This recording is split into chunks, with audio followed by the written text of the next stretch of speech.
Режимот на СДСМ дуи пресуди над 200 години затвор заради изјавата на Александар Василевски Нинџа, а тој ќе шета слободен по улиците. Над 200 години затвор, Нинџа помилуван од Пендаровски на предлог на Маричич и на Заев. Ова е сликата за неправото и неправдата во Македонија со СДСМ дуи. Помилувањето на Нинџа доаѓа на барање на министерот Бојан Маричич, чиесто Министерство за правда на Бојан Маричич овој документ го има испратено докај Стево Пендаровски.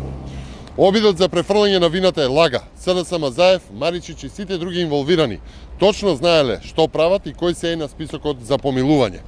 Ова е цената за изјавите и сведочењата на Нинџа за над 200 години затвор.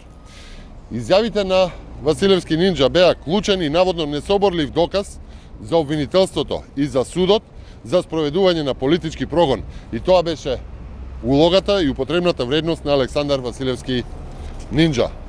Почитувани, желбата и намерата на СДСМ дуи да го помилува Нинџа е доказ за сите наводи и посочувања за монтирани случаи, за некредибилност на постапката, за некредибилност на доказите, некредибилност на сведочењата и целосна некредибилност на сведоците, што всушност беше оспорувано и докажувано и во текот на политички монтираните судски процеси. Ке повторам, луѓе се затворени на над 200 години затвор врз основа на изјава на Нинџа, крунскиот сведок за политичките кариери на Русковска и Кацарска, а Нинџа, осуден за тероризам, е на чекор до ослободување.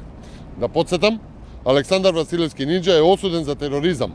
Има најмала пресуда, а апелација му е намали, па користи и право на викенди, сабота и недела ги поминува надвор од затворот. Почитувани, за Македонија нема ништо полошо од СДСМ и дуи. Ви благодарам.